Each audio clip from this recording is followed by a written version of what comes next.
Please, Amara, don't please leave don't me! go. David shouted as he David, it grabbed hurts Amara's too wrist much. outside the Amara, gate. wait, I love She you. yanked her hand away.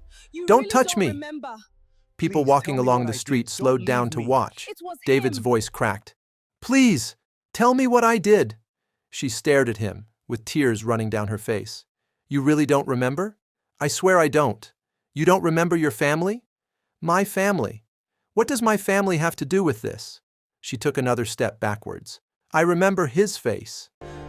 David frowned. Whose face? The man who destroyed my life. Silence fell between them. 3 months earlier. David laughed as smoke filled the tiny kitchen. I think this charcoal stove hates me. Amara burst into laughter. You call yourself a man? I have a university degree, not a degree in charcoal. You'll learn. Who's going to teach me?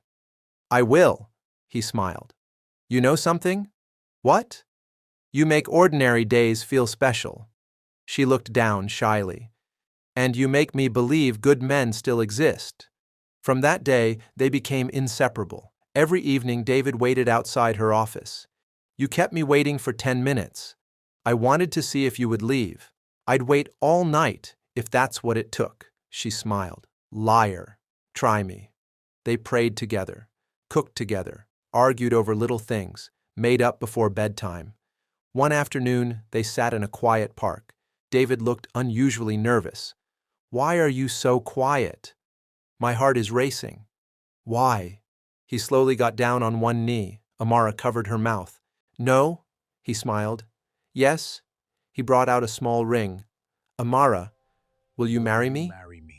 Tears filled her eyes. Yes, David, Yes. I will. He slipped the ring onto her finger. She threw her arms around him.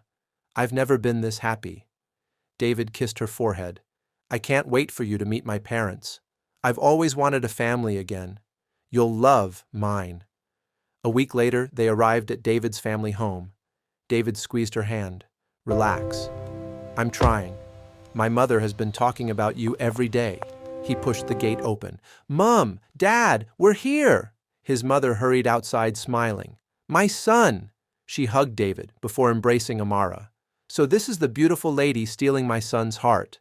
Everyone laughed. Then footsteps echoed behind them.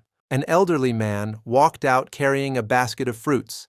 The moment Amara saw him, her smile disappeared. The basket slipped from the man's hands. Oranges rolled across the floor. Bananas scattered everywhere. Their eyes locked. The old man's face turned pale. Amara whispered, No. David looked confused. Amara! She slowly pointed at the old man. It's you. Nobody moved. It's you. David looked at his father. Dad, do you know her? His father couldn't speak. Amara's breathing became heavy. I know that face. David stepped closer. What is happening? Tears streamed down Amara's face. I watched him kill my parents. The compound became silent. David laughed nervously. That's impossible. She shook her head. I was hiding under the bed. David's father lowered his head. My father begged him. Her voice trembled. My mother cried. She pointed at the old man. You shot them both. David looked at his father. Dad! His father remained silent. Dad, tell me she's lying. Nothing. Dad! The old man finally spoke. It happened many years ago. David staggered backwards. No. It was during the communal violence. Amara shouted, Don't call it violence. She pointed at him. You murdered them. The old man closed his eyes. I surrendered years later. I served my prison sentence. I found God. I've spent every day asking him for mercy. Amara wiped away her tears. You asked God. She stepped closer. Did you ever ask me? The old man broke down. No. I'm sorry. I know sorry can never bring them back. David looked like the ground had disappeared beneath him. You mean everything she said is true? His father nodded slowly. David covered his face. Oh God! He turned to Amara. I swear to you, I never knew. She nodded. I believe you. I promise. I know. I love you. I love you too. Then don't leave. She looked at him for a long moment. I've tried. What do you mean? I've been telling myself that the man I love is different from the man who killed my parents. We can move. We'll leave this city. We'll start again. She smiled sadly. And when our children ask about their grandfather? David opened his mouth. No words came out. What will I tell them? He lowered his head. She gently removed the engagement ring.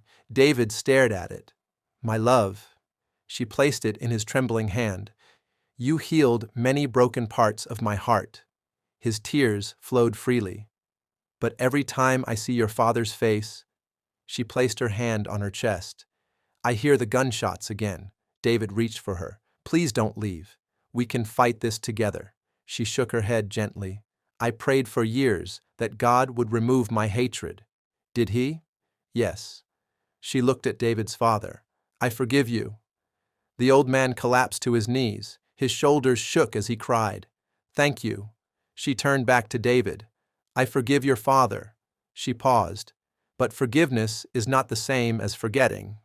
David whispered, So this is goodbye? She nodded slowly. I will always love you. He closed his eyes. I will always love you too. She stepped backwards, then turned around. David stood frozen, clutching the engagement ring. As she walked through the open gate, he called one last time. Amara! She stopped but didn't turn around. His voice broke. Was our love ever real? She smiled through her tears. It was. Then why are you leaving? She closed her eyes. Because... She took one deep breath. Sometimes love is not enough. Love is not enough. She walked away without looking back.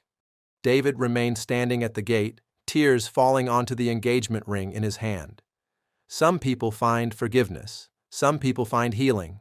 But not every broken heart finds its way back to love. If this story touched your heart, don't forget to like this video, leave a comment telling us what you would have done if you were Amara, and subscribe for more unforgettable stories every week.